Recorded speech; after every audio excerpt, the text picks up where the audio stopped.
Okay, so everything is audible. Am I audible? Is it visible? Everything is done? Yes, we are.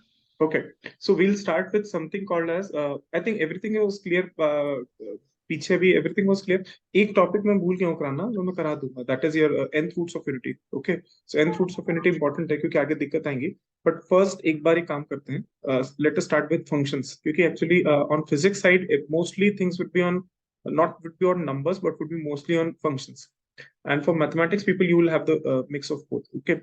So what I would do is probably tomorrow I would take a class on probably tomorrow or the day after we would take a class on nth roots of unity, and probably the questions would be asked from that particular question. That is why. But let us focus our attention to more on the calculus side of it. So first let us do limits. Limits se pehle let us do some preliminary definitions related to it. So देखो eventually why the concept of limit is important. See, in mathematics, whenever I say limit implies what? I don't have an answer to a, a, a particular point. Let's say I don't know what is the value of the function at that particular point. Let's say if I'm saying x square minus 4 upon x minus 2, I don't know what is an answer at x equal to 2, because at x equal to 2, this will become 0 by 0. This will become indeterminate form, isn't it? So 2 square minus 4 upon 2 minus 2 would become indeterminate. I have no answer to it. So therefore, I am bound to find limit. You can find limit where even function is defined. I have no issues, but mostly limit, why would it be necessary at places like these? You don't have any other answer except for finding limits. So I don't have a complete answer to what x equals to 2 would give me for this particular function, but I have an answer what the limit would be. Okay, yes or no? समझ में आ रहा है? भरत को समझ में आ रहा है? गोपाल को समझ में आ रहा है? Yes sir. Yes, sir. ठीक है, तो हमें ये नहीं पता. तो ठीक है, अभी क्या होता था, what used to happen in one variable calculus, teacher क्या कहते थे, टीचर क्या कहती थी, दे यूज्ड टू से कि just approach to from right hand side और approach to from the left hand side, isn't it? So people, I mean, teachers at the calculus used to say in standard 12th or 11th, whenever you had the last calculus course, what they used to say, you just approach 2 from the left hand side, probably here I'm writing right hand side or left hand side, yes, and let del tends to 0. So when del tends to 0, you are actually approaching 2. You're not actually approaching you're not तुम exact 2 पे नहीं हो, पर 2 के जितना करीब चाहो उतना करीब जा सकते हो. In English I'm saying you are not at 2. You can approach 2 as close as possible, isn't it? Yes or no?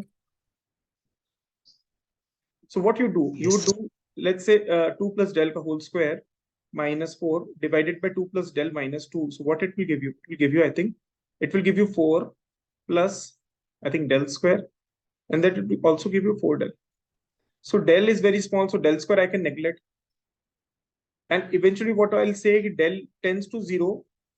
So what is the point of adding?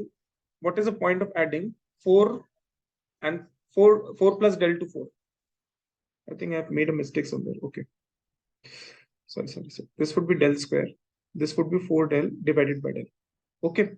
So देखो स्टार्टिंग यही होगा ना, 4 प्लस डेल का square minus 4 divided by del. अगर मैं positive side से approach करता हूँ, आंसर क्या आ रहा है? Del square plus 4 del, del square plus 4 del plus 4 आ रहा है. 4 gets cancelled with 4, sorry, remaining you have a del. तो यहाँ पे क्या लिख रहा हूँ? डेल प्लस 4, क्योंकि डेल डिवाइड होगा. अब देखो डेल टेंड्स टू 0 है, तो यू विल से कि डेल पहले क्या बोला? डेल पहले बोला एग्जैक्ट 0 नहीं है. Initially what we said? Initially we said that del is not exact 0, it is something. What? कितना something? As small as you may please. जितना छोटे से छोटा चाहो उतना छोटे से छोटा. इनिशियली ये आर्ग्यूमेंट देंगे, 2 पे वैल्यू डिफाइंड नहीं है, तो लेट अस सी कि 2 से राइट हैंड साइड पे जाने पर, लेफ्ट हैंड साइड जाने पे क्या होता है. तो लेट अस सी कि 2 से राइट हैंड साइड गए, तो let's say I am at 2 plus del. I have written this 2 plus del का square minus 4 divided by 2 plus del minus 2. So क्या है? del square plus 4 del plus 4 minus 4. 4 gets cancelled with 4. So del square plus 4 del divided by del. Initially क्या बोला कि del tends to 0 है, exact 0 नहीं है. Okay. So अब तुम काट सकते हो del से del को, है ना? 0 से 0 नहीं कटता है, याद रखना. 0 से 0 नहीं कटता है. So this does not happen. 0, you cannot cancel 0 as a factor. Okay. So now you're getting 4 plus del. Now what you would say? Now you would say, okay, 4 is a big number. Compared to it, del is very small. So let us say del is equal to 0. So this is the fallacy of limits. Okay. So initially you are saying del is something, del is not equal to 0, del tends to 0, but not exact to 0. So you're cancelling del as a factor. Then after 4 plus del, you are saying, okay, del is very small compared to 4. Now let us write 4. So what would be the limiting behavior of this function at as x tends to 2? You'll write 4. Okay. So this is how you define limits. This is how you do limits. Okay. So ये थी one dimension की बात. लेकिन two dimension में problem पता है क्या है? Two dimensions में like complex analysis में problem क्या है? To approach a point, you can have several ways. In fact, infinitely many ways to do it. So let's say if I have a point x comma y, how can I approach it? I can approach this way. I can approach this way. I can approach this way. I can approach this way. I can approach in infinite possible dimensions. Right? हाँ या ना बोलो बेटा. So let's say बहुत precisely बहुत simple चीज बोलता हूँ. Let's say if I have to approach origin. So if I have to find limit at origin, what am I supposed to do? I can approach in any of these possible ways, any of these possible lines. Okay, in any of these possible line, I can approach 0, 0, isn't it? So any of these possible line would be given by y is equal to mx. So I can approach this point 0, 0 along any of these possible paths. So if I tend x tends to 0, so y would obviously tend to 0, isn't it? So x tends to 0, y would tend to 0. Hi, Anna. So in 2 dimensions or in complex analysis, the biggest problem is uniqueness. पहले क्या करते थे, सिर्फ right और left hand limit equate करके काम खत्म कर लेते थे वन वेरिएबल्स में. कॉम्प्लेक्स एनालिसिस में या टू वेरिएबल कैलकुलस में you have to see whether or not your limit is path independent. ये बहुत इंपॉर्टेंट है, इसके बिना काम नहीं चलेगा. So you have to check whether your limit is path independent or not. Okay, and why I'm so focusing on this particular thing, because your celebrated Cauchy-Riemann conditions, by which you actually say that if function is differentiable, then your Cauchy-Riemann conditions are met, and which eventually forms a great like source of questions in your competitive examination, derives its inspiration or derives the motivation from the path independence. Okay, so let us do what are limits. So first, तो पहली चीज समझ में आई. पहली चीज limit define करने के लिए कॉम्प्लेक्स एनालिसिस में जो लिमिट होनी चाहिए वो क्या होनी चाहिए? पाथ इंडिपेंडेंट होनी चाहिए.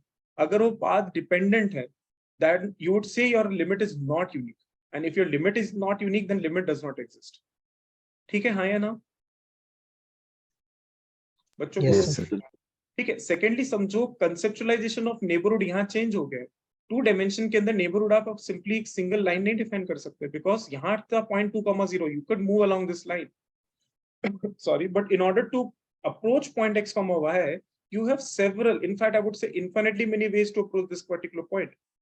So in all of these possible ways, the limit should remain the same. If at all limit is different, then I would say that your function does not have a well-defined or unique limit, isn't it? So in any way, first let us consider what do you mean by neighborhood in 2 dimensions. So थोड़ा सा दिक्कत आएगी physics वालों को, लेकिन still I will एक तो ना फिजिक्स में ना तुम इतना मैं गारंटी जानता हूँ, the day the teacher said del in the class, you decided on that very particular day that you will leave mathematics and you will take physics. Okay, and this is very certainty with most of us, not me, but most of us. Okay, so the day teacher wrote on real analysis in board del or something like epsilon or something like this, and we all made our mind that we are not going to pursue mathematics, but see the misery of the life, you are studying more mathematics than mathematics people. Okay, so you cannot help it. So in any way I have to define neighborhood, so I'll have to use these jargons and see, you'll have to cooperate. Okay, a second thing, neighborhood से पहले मैं समझाता हूँ. देखो neighborhood यहाँ पे क्या होता है, मोस्टली जो मैथमेटिक्स में हम बोलते हैं इसको बोलते हैं डिस्क. क्या बोलते हैं? डिस्क. या फिर तुम बोल दो एक सिंपली. तो पहले एक चीज समझते हैं कि 2 डायमेंशन कॉम्प्लेक्स एनालिसिस में हम सर्कल को कैसे लिखेंगे. So in order to write equation to circle, this would be equation to circle in complex analysis. So this will be the equation of complex analysis. This will be equation of circle in complex analysis in complex numbers. So what would x naught comma y naught? What would z naught mean? Z naught would mean x naught comma y naught, and this is your z is x comma y. देखें ये क्या होता है, तो x ये क्या हो जाएगा, x minus x naught comma y minus y naught, और उसका मॉड लेना मतलब क्या हो जाएगा, इसका स्क्वायर प्लस इसका स्क्वायर मानते हो इज इक्वल टू आर का स्क्वायर। ये किसकी इक्वेशन होती है, याद करो बचपन में पढ़ा हुआ है ये चीज। This is the equation of circle centered at point x naught comma y naught. So whenever I am writing this particular expression, I am writing an equation of the circle centered at point x naught comma y naught with radius r.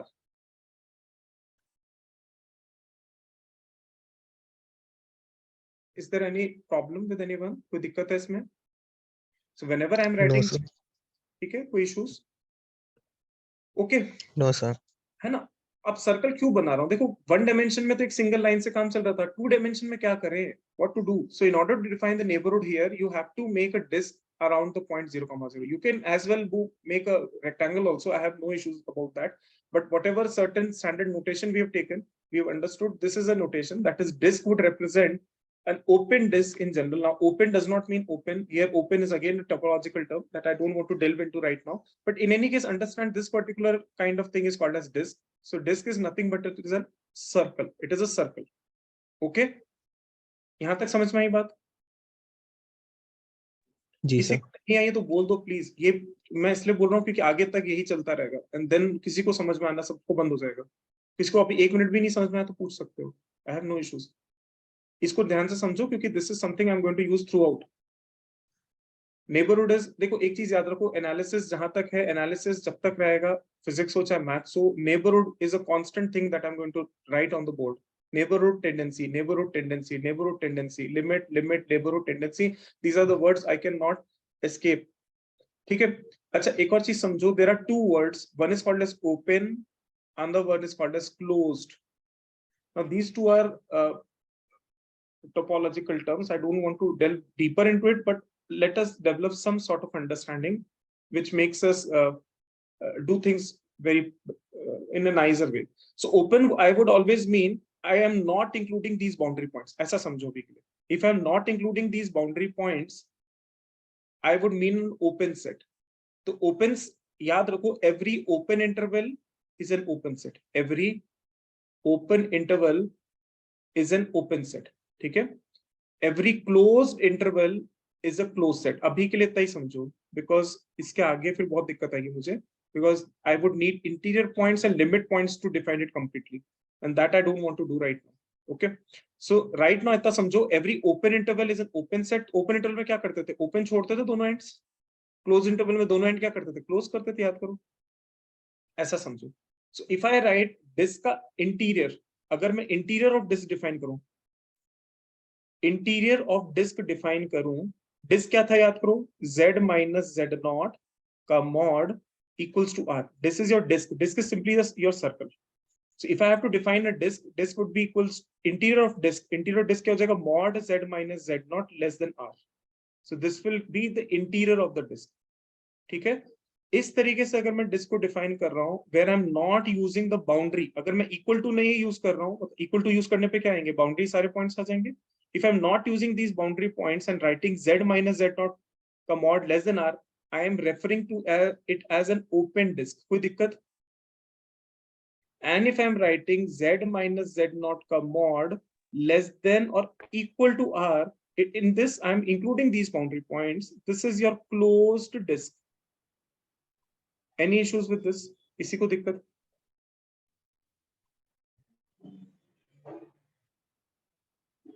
Physics वाले बोलो, maths वालों को पता है, because I have taught them all this while.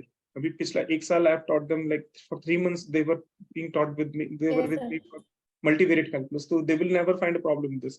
People in physics have to ask questions if they are having any sort. शाश्वत समझ में आया बेटा? Yes, sir. क्या को समझ में आया?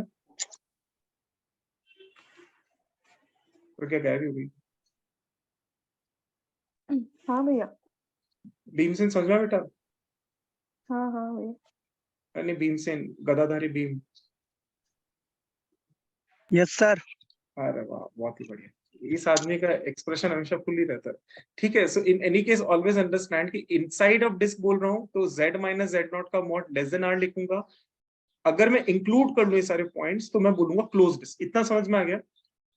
मैं क्यों मना कर रहा हूँ? बिकॉज अगर मेरे को बहुत ज्यादा इसके लिए डिटेल में जाना पड़ेगा, I will have to define interior points, I will have to define limit points, and then this course will end up on the this particular day itself. इसके बाद ये फिर कभी नहीं चलेगा, इसलिए I am not going to go there. तो that is why I am escaping this. ठीक है, तो don't think I'm doing certain injustice, but I'm doing justice. Okay, so in any case तुम ये समझो, open disk जब भी मुझे define करना है, I will have to write mod z minus z naught less than r, and mod z minus z naught less than equal to r implies closed disk, mod z minus z naught less than r. और ये मत सोचो that you are incompetent कि मैं तुम्हें नहीं समझा रहा हूँ. First, it is not relevant, and second, there are two trivial things for a physics person to understand. So at physics you just need to develop an understanding कि मैं open disc बोलूं तो मेरा क्या मतलब है, और मैं क्लोज डिस्क बोलूं तो मेरा क्या मतलब है. That is it. ओके, बात समझ में आ गई? आगे बढ़े. भरत समझ में आ गया बेटा? जी सर. ओके ओके, ठीक है ठीक है, ओके ठीक है. सो अब मैं कह रहा हूँ नेबरहुड. नेबरहुड मतलब क्या है? किसी पॉइंट के आसपास. नेबरहुड समझते हो ना? नेबरहुड क्या जानते हो? नेबरहुड मतलब अड़ोस पड़ोस, इजंट इट? इसके पास रहना है. तो neighbourhood of a point will contain all these points which I am shading. So neighborhood of a point x naught comma y naught कैसे define करूंगा? I would define, अगर मैं कह रहा हूँ I am defining a del neighborhood of a point, मतलब I am in the del radius of this particular point x naught comma y naught. So I would write z minus z naught comma mod less than del, where del is a very small positive number, small but positive. ठीक है, so whenever I would say I am in a del neighborhood of x naught comma y naught, I would mean mod z minus z naught less than del. So I am referring to an open disk less than del. अच्छा, एक और चीज समझो, ऐसा हो सकता है कि ये पॉइंट पे फंक्शन डिफाइन ही ना हो. x naught comma y naught पे हो सकता है फंक्शन डिफाइन ही ना हो, और इस वजह से हम लोग हो सकता है हम लोग लिमिट ले रहे हैं. तो हमें अपने नेबरहुड के डेफिनेशन से x not comma y not को एक्सक्लूड करना पड़ेगा, हटाना पड़ेगा. So in that case I would say I will have to define something called as deleted neighbourhood. Deleted neighbourhood, ये दोनों टर्म्स याद रखो. डिलीटेड नेबरहुड में क्या करोगे? x not comma y not को हटा दोगे, तो ग्रेटर देन 0 कर दोगे, यहाँ लेस देन r कर दोगे. अब मेरी बात समझो, एक और चीज समझो. जब भी मैं ये नोटेशन यूज करता हूँ ना, ये दो डंडे, मतलब ये जब भी मैं ये दो चीजें यूज करता हूँ, ये जो दिख रहे हैं ना दो, आई होप सबको दिख रहे हैं, this and this, I mean distance of z from 0. थोड़ा ध्यान से देखो, ये ऐसा लिखा जा सकता है z माइनस 0 का दिस. सही क्या हो गया? Root over x square plus y square नहीं हो गया? थोड़ा ध्यान से देखोगे तो इवेंचुअली क्या रिप्रेजेंट करता है? Represent distance. अब देखो यहाँ पे क्या लिखा है? Distance of z minus z not, मतलब क्या हुआ? z नॉट से सारे कॉम्प्लेक्स नंबर का डिस्टेंस किससे ज्यादा है? 0 से ज्यादा है. 0 से ज्यादा है, इसका मतलब z नॉट के बराबर नहीं हो सकता, क्योंकि अगर z नॉट के बराबर हो गया तो इक्वल टू 0 हो गया. और z minus z not less than r है, मतलब उन कॉम्प्लेक्स नंबर के बारे में बात कर रहे हैं जिनका z नॉट से डिस्टेंस का z नॉट से डिस्टेंस लेस देन आ रहा है. तो बेसिकली क्या होगा? तुम सॉरी लेस देन डेल कह दो इसको, सॉरी लेस देन डेल कह दो. If I am saying del deleted neighbourhood, मैं क्यों डिलीटेड बोल रहा हूँ? क्योंकि इसमें x not comma y not नहीं है. देखो यहाँ मैंने ग्रेटर देन 0 लिख दिया, यहाँ मैंने ग्रेटर देन 0 नहीं लिखा है, यहाँ पे x not comma y not भी है. अब x not comma y not क्यों है और क्यों नहीं है, उसके पीछे रीजन बताया मैंने कि अगर x not comma y not पे फंक्शन डिफाइंड है तो कोई दिक्कत नहीं है, लेकिन अगर फंक्शन ही डिफाइंड नहीं है तो उसको तुम्हें अपनी नेबरहुड की डेफिनेशन से बाहर लेना पड़ेगा. इसलिए मैंने यहाँ ग्रेटर देन 0 कह दिया. इसलिए मैं मेरे बच्चों को कहता हूँ हमेशा याद रखो, इसको दो तरीके से पढ़ो. एक तो ठीक है मॉड्यूलस, और दूसरा ये भी समझो कि when I am writing modulus और absolute, it implies distance also. Okay, so this is your deleted neighbourhood. तो अब मैं जब भी कोई इस तरीके की चीज लिखूं तो डरना मत. समझ में आया नहीं आया? Anybody, any question, any problem, please ask. और ये तुम बुक से नहीं पढ़ पाओगे, इसलिए जो मैं बोल रहा हूँ उसको समझ लो, क्योंकि बुक से पढ़ोगे तुम्हें और परेशानी फील होगी. इसलिए ये चार चीजें लिख लो कहीं जहां भी लिखना चाहो: open disc, close disc, neighbourhood, open neighbourhood. बस इतना, इससे ज्यादा मत पढ़ो. Are you getting my point? Yes, sir. अरे सब मर गए क्या? Deepak, any problem? No, sir. हाँ तो वही चद्दर के नीचे से बोल। पूजा, एनी प्रॉब्लम? नो भैया। अल्पना, कोई प्रॉब्लम? दीपक, कोई प्रॉब्लम? भैया। दीक्षा, कोई प्रॉब्लम? अरे यार दीक्षा, एनी प्रॉब्लम बता, तू तो इतनी होशियार बच्ची है। नहीं हाँ नहीं सर, आ गया। Very good. अब तो आ ही जाएगा लड़ झगड़ के इतने साल में तो। ठीक है। मोनिका, कोई प्रॉब्लम बेटा? नहीं भैया। शाश्वत, कोई प्रॉब्लम? No, sir. कोई problem नहीं। ठीक है ठीक है ठीक है। सो आई डोंट थिंक यहाँ पे किसी को प्रॉब्लम है। ठीक है, अब हम आगे बढ़ते हैं। ओके, सो अभी अभी हमने डिफाइन किया लिमिट। अब लिमिट क्या है देखो। तो पहली चीज ये समझो, लिमिट को डिफाइन करने के लिए सबसे पहली चीज हमने क्या बोली, लिमिट यूनिक होनी चाहिए। Limit must be unique. First thing is limit must be unique. ठीक है, और कुछ तुम्हें पढ़ना है तो you can study. Okay, so limit must be unique. ठीक है। अच्छा, एक है ना, पूजा का भी मैसेज आया है, तो she is saying that she has the theory, so in case तुमको पढ़नी है तो वो she would share the notes if she is not offended. Okay, so अगर तुम करना चाहो तो कर सकते हो ना, ग्रुप पे डाल देना। ठीक है, so limit must be unique. ठीक है, मैं डाल दूंगी ग्रुप पे।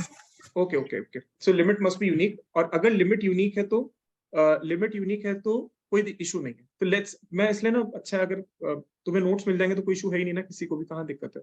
सो this is something that I have already taught ना। तो अभी मैं तुम्हें कह रहा हूँ, मुझे इसकी लिमिट बताओ।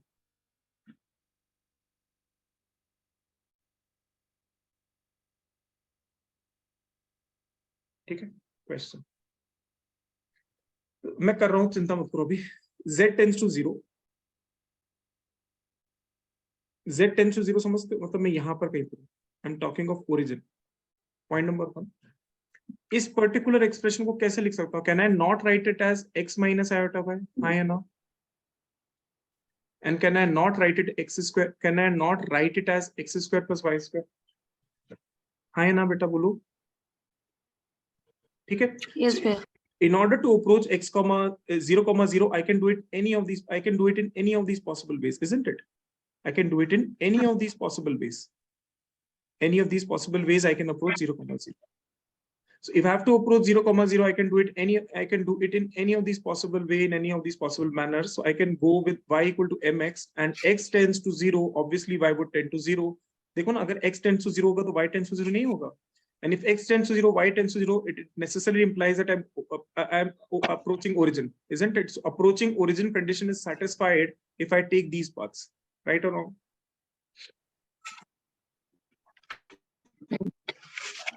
So I would write xy tends to 0 comma 0 or z tends to 0, one and the same thing.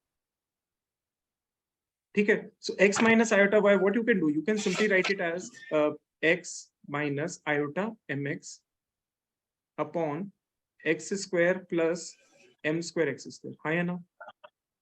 Instead of writing, so देखो इन सारे पांच के लोग अगर मूव करोगे तो y तो mx के बराबर होगा, तो y you can place as mx, you are placing y as mx and all those things. So I think this will become 1 minus iota m divided by 1 plus m square, because x tends to 0, not exact to 0. So what would it become? Oh, if I'm not wrong, sorry, you take it as my bad.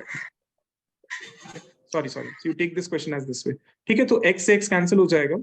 It would become x upon modulus of x anyway. So it can be either +1 or it can be either -1 depending upon किस direction से आ रहा है. लेकिन overall देखो, जो limit है वो किस पे डिपेंड कर रही है? m पे डिपेंड नहीं कर रही.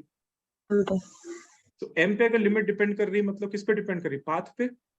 मतलब you take different paths, your limit would be different. You take different path, your limit would be different. So therefore the limit is not unique, therefore limit does not exist. हाँ या ना? Yes, sir. ठीक है, अब थोड़ा neighbourhood, थोड़ा सा इसको अलग तरीके से समझते हैं. यही चीज को देखो अलग तरीके से समझते हैं. मैं कहता हूं कि let me take a neighbourhood of point 0,0.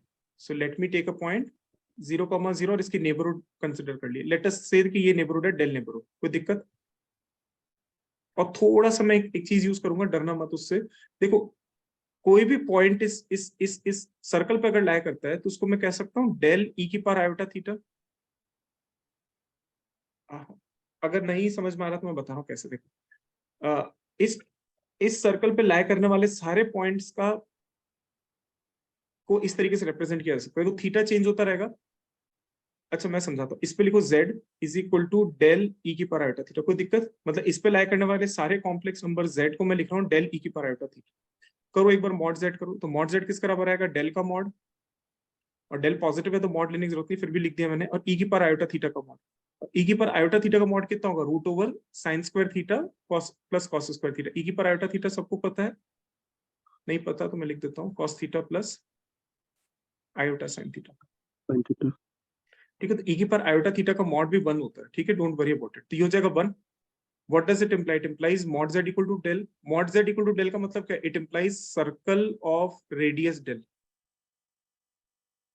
यही है, देखो सर्कल ऑफ रेडियस डेल यही तो है। तो सर्कल ऑफ रेडियस डेल को आप कैसे लिख सकते हैं? You can also write it circle of radius del पे लाया करने वाले सारे पॉइंट्स को, that is every point that lies on this circle can be written as del e की power iota theta, where theta lies goes from 0 से लेकर 2 pi. Okay, yes or no? हाँ या ना बोलोगे? Yes, भैया. अगर तुम्हें 0,0 को अप्रोच करना है, if you have to approach 0,0, what you have to do? You have to take del towards 0। अगर डेल को 0 की तरफ लेके जाओगे तो ऑब्वियसली यू विल अप्रोच 0,0। हम्म. ठीक है, so if you do so, तो आप सोचो मैं इस चीज को कहाँ यूज कर रहा हूँ? z की जगह पे। तो देखो limit delta tends to 0, instead of z bar you will write del का बार। डेल का बार लेने का कोई मतलब नहीं है क्योंकि रियल का कॉन्जुगेट कुछ नहीं होता। ये हो जाएगा e की power minus iota theta divided by इसका मॉड। z का मॉड अभी भी निकालने हैं। z का मॉड किसका बराबर है? डेल के बराबर है। डेल का बार कुछ नहीं होता क्योंकि रियल का कॉन्जुगेट रियल ही होता। तो ये कैंसिल। अल्टीमेटली किस पे डिपेंड कर रही है लिमिट? अगेन E की power minus iota theta. Theta पे लिमिट डिपेंड कर रही है, मतलब मेरे ओरिएंटेशन पे डिपेंड कर रही है। मेरा जो x, y है वो किस एंगल पे ओरिएंटेड है या टिल्टेड है उस पे डिपेंड कर रही है। मतलब मैं किसी पर्टिकुलर पॉइंट से अप्रोच कर रहा हूँ, किसी और पर्टिकुलर पॉइंट से अप्रोच कर रहा हूँ, तो मेरी लिमिट्स अलग अलग आएंगी। सिंस लिमिट्स अलग अलग भैया आएंगी, एक लिमिट्स। क्वेश्चन है. हाँ बोलो। अगर इमेजिनरी पार्ट होगा तो फिर limit always depends on path ना. नहीं नहीं नहीं नहीं नहीं, वो जो तुम बोल रहे हो बेटा वो एनालिटिक फंक्शंस थे जो मैं आगे बताऊंगा, है ना। सो वो Okay. था कि अगर फंक्शन एनालिटिक है तो z बार नहीं होना चाहिए उसमें। That I would tell you tomorrow. वो अलग चीज बोल रहे हो तुम। समझ में आई मेरी बात? नहीं, जैसे यहाँ पर भी ऐसा ही हो रहा है ना भैया. व्हेन वी आर यूजिंग आयो मतलब इमेजिनरी पार्ट, तो यहाँ पर या तो पाथ पे डिपेंड कर रही है या फिर जैसे इधर आपने आयोटा थीटा लिया हम्म, तो वो ओरिएंटेशन पे डिपेंड कर रही है ना. तो हाँ फिर सब तरीके से ऐसा ही होगा कि अगर इमेजिनरी पार्ट है तो लिमिट पाथ पे डिपेंड करेगी और एग्जिस्ट नहीं करेगी. Okay, that I will have to see. मुझे नहीं समझ में आ रहा, पर स्टिल जो मैं कह रहा हूँ एक बार वो समझ में आ रहा है तुमको? मैं आई विल अंडरस्टैंड, हाँ, मैं हाँ. समझूंगा वो चीज जो तुम कह रहे हो। But right now what I am saying okay. Is कि इन एनी केस अगर लिमिट पाथ पे डिपेंड कर रही है, मतलब थीटा डिपेंडेंट आ रही है, लेट्स से m डिपेंडेंट आ रही है। देखो थोड़ा ऐसा सोचो ना, m अल्टीमेटली होता क्या है? अगर तुम वैसा नहीं समझ पा रहे तो m अल्टीमेटली tan थीटा ही तो होता है। याद करो स्ट्रेट लाइन में ये भी तो थीटा डिपेंडेंट ही है यहाँ हाँ, पर भी इवेंचुअली। तो यहाँ पे करेक्ट. वही कह रहा हूँ। ठीक है, so limit will not be unique any any case. हाँ या हम्म. ना? बालकों बालिकाओं एनीवन? हाँ भैया. ठीक ओके है, भैया. ओके। Next hmm. नेक्स्ट मैं क्वेश्चन दे रहा हूँ सिंपल सा। Try to do it. ये तुम्हारा एग्जाम पे ही है, इससे तुम्हें थोड़ा सा ऐसा मोटिवेशन रहेगा कि एग्जाम वाले क्वेश्चंस भी तो होने चाहिए ना, तो उसके बिना काम कैसे चलेगा? ओके, सो देखो जस्ट का क्वेश्चन दे देता हूँ।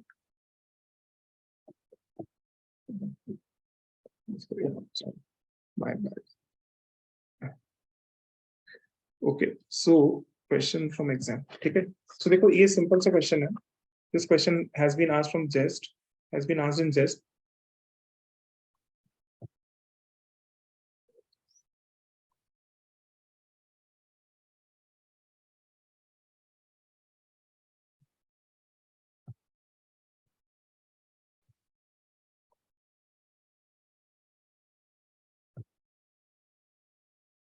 ये try to do this question.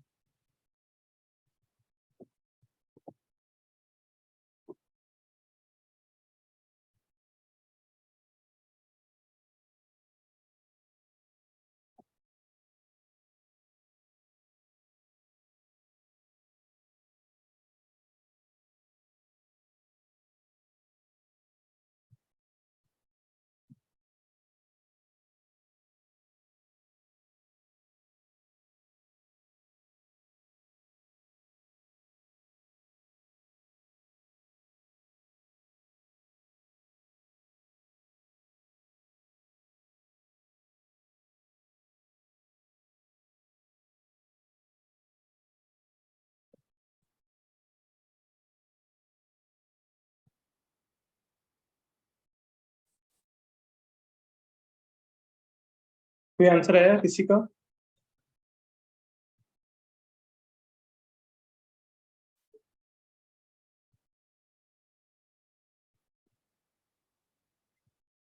Okay मैं करता हूँ, ठीक है। So how would you go about this particular problem? देखो ऐसे करोगे, ठीक है।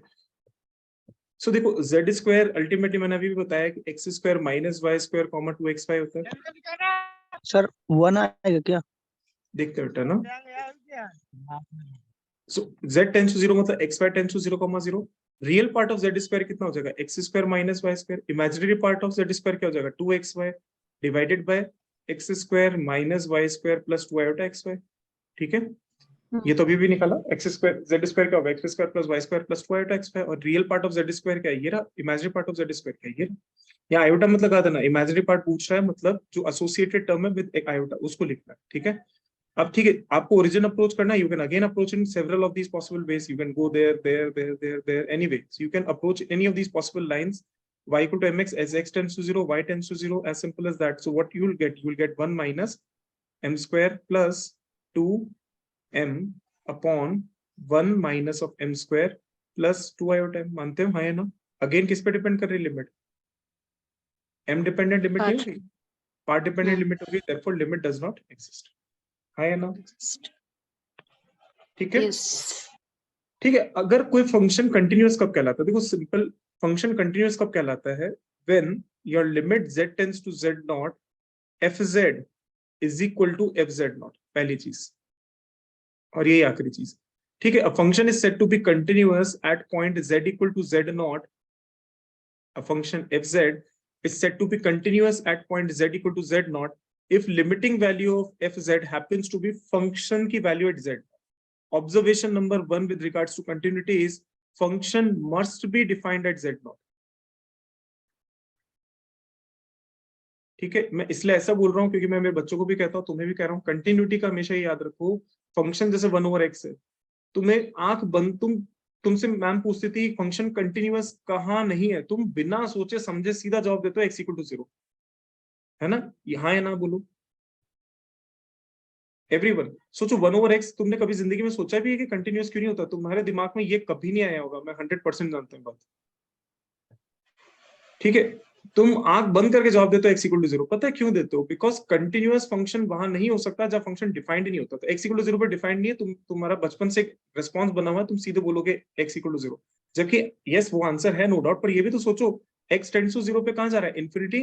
x टेंड्स टू 0 माइनस पे कहां जा रहा है? Minus infinity. 0 पे कंटिन्यूअस कहां है फंक्शन? लिमिट देखो, जंप, इनफाइनाइट जंप डिसकंटिन्यूटी है यहाँ पर,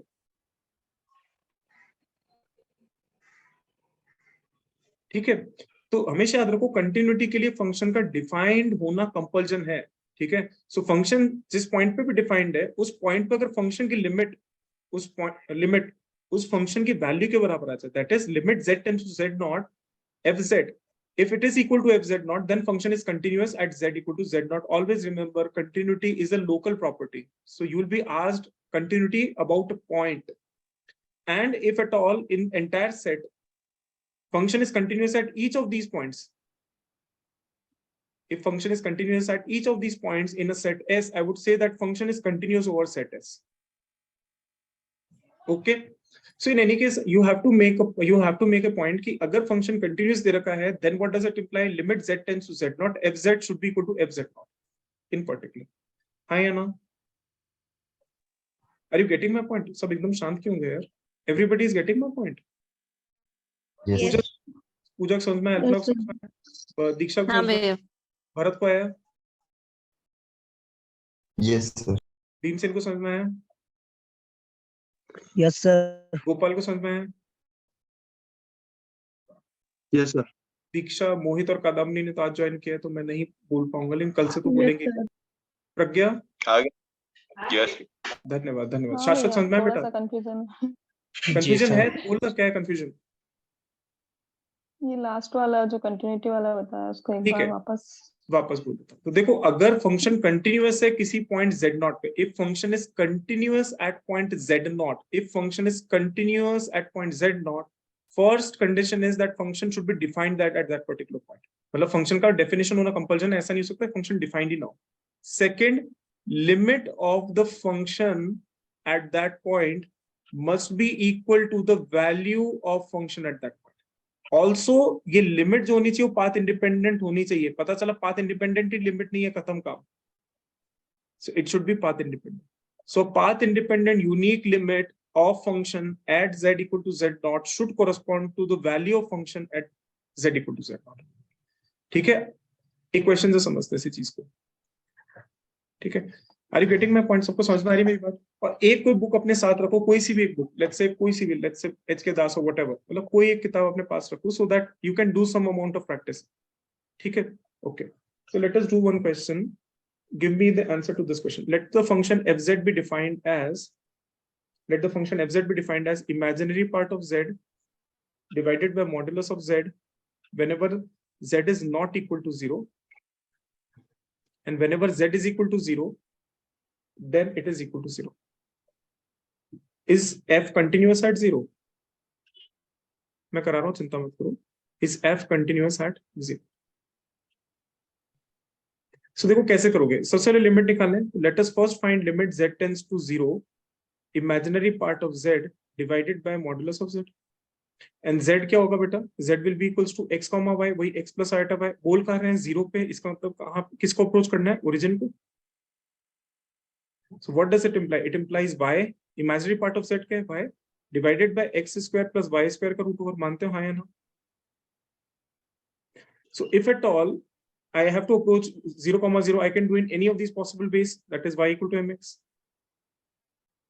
So यहाँ पे लिखेंगे mx divided by root over 1 plus m square, and I think modulus of x आएगा. ठीक है.